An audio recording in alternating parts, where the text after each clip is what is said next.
Bonjour, chers abonnés sur Telegram. Je vous fais une vidéo, dans le fond, ce matin, ben relax chez moi.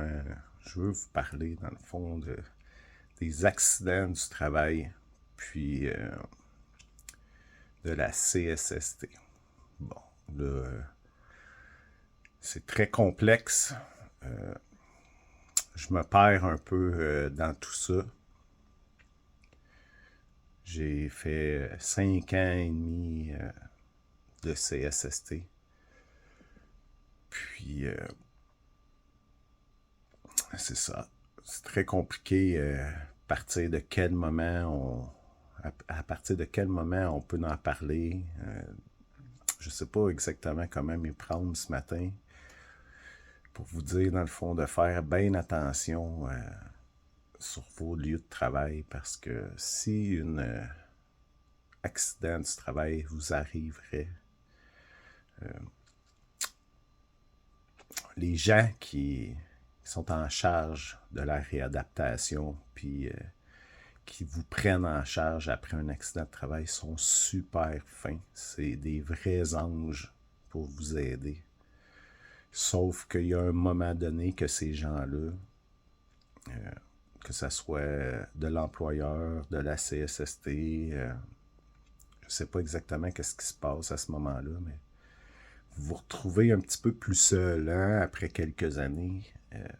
Moi, ça fait 2 ans, dans le fond, que j'ai fini ma réadapt, puis je viens d'avoir la finale, dans le fond, de ma CSST, puis je croyais que quand tu as un accident de travail, puis qu'ils te disent pendant 2, 3, 4 ans que tu vas avoir un bon montant d'argent, puis qu'ils te laissent croire que tu vas avoir un bon montant d'argent, puis que tu vas pouvoir te baser là-dessus après pour faire ta vie, parce que soit tu es handicapé à vie, soit que tu es considéré inapte au travail.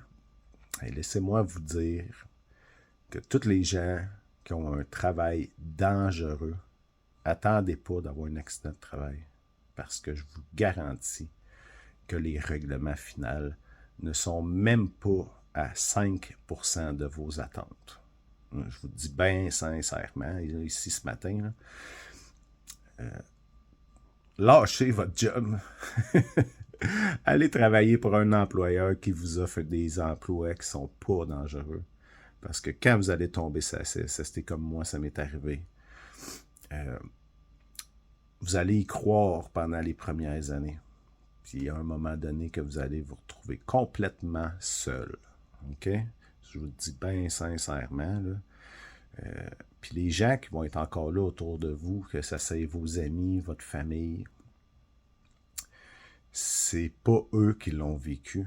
Eux, ils sont des gens qui voient la situation d'un œil extérieur, puis ils croient dans leur tête savoir quelle est la solution pour toi. Tout le monde pense savoir c'est quoi la solution pour toi, petit accidenté du travail.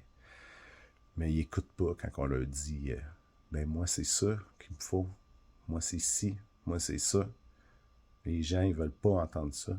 Ils veulent juste répliquer ce qu'ils ont eux à dire par rapport à ta situation.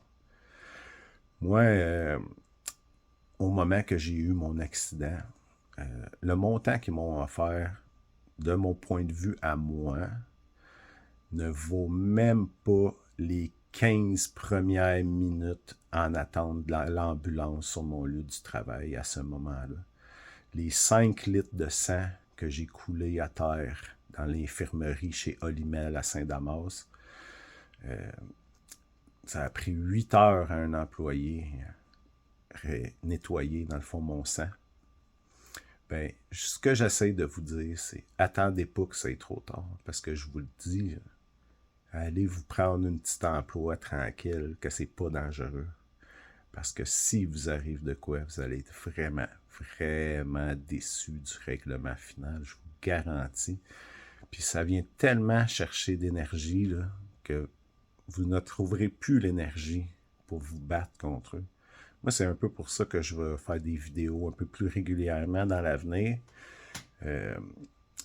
Moi, je veux dénoncer, dans le fond, le système au Québec parce que j'ai parlé avec des avocats, j'ai fait le tour pas mal sur Internet, j'ai été en contact avec des gens, puis ils m'ont tous dit que si j'aurais eu mon accident n'importe où ailleurs, que ça soit dans le Canada, aux États-Unis, peu importe, j'aurais eu déjà au minimum 1 million de dollars depuis au moins 4 ou 5 ans.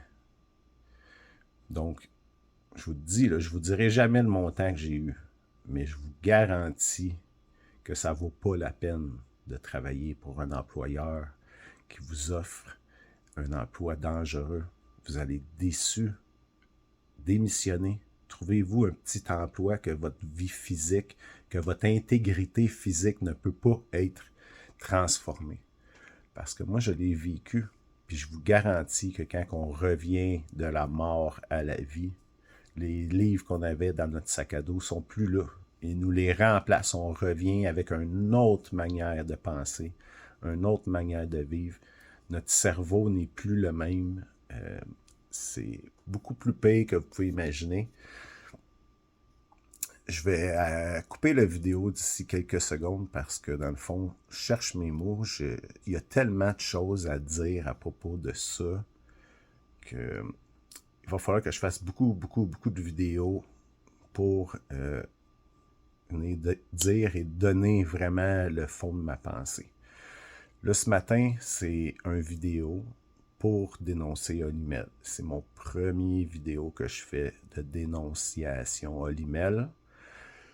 Puis, c'est pas ça que je voulais faire hein, au départ. Moi, je m'attendais à avoir beaucoup plus, au moins 10 fois plus que le montant qu'ils m'ont offert. Mais j'ai pas d'énergie pour me battre contre eux encore. Donc, je vais les dénoncer publiquement. Puis, si mes vidéos viennent à faire le tour, puis que ça se rend jusqu'aux oreilles des gens chez Olimel, ben, mes petits cocos chez Olimel, là, mes petits amis là, de chez Olimel qui ont signé avec la CSST pour me donner ce montant complètement dérisoire et minable. Dites-vous bien une chose, ce n'est pas vous qui allez vivre tout le reste de votre vie avec cet handicap-là, c'est moi. Et j'ai pris une décision. Tant que je vais être en vie, je vais vous dénoncer. Vous ne trouvez pas ça correct? Vous aviez juste à donner un montant qui avait du sens. Je vous dis, là, tout le monde ici, je suis pas suicidaire, j'ai pas de problème, j'ai pas le goût de mourir. Je sais qui est en arrière de Olimel, ça s'appelle l'UPA. Je sais pas si vous connaissez. C'est un petit peu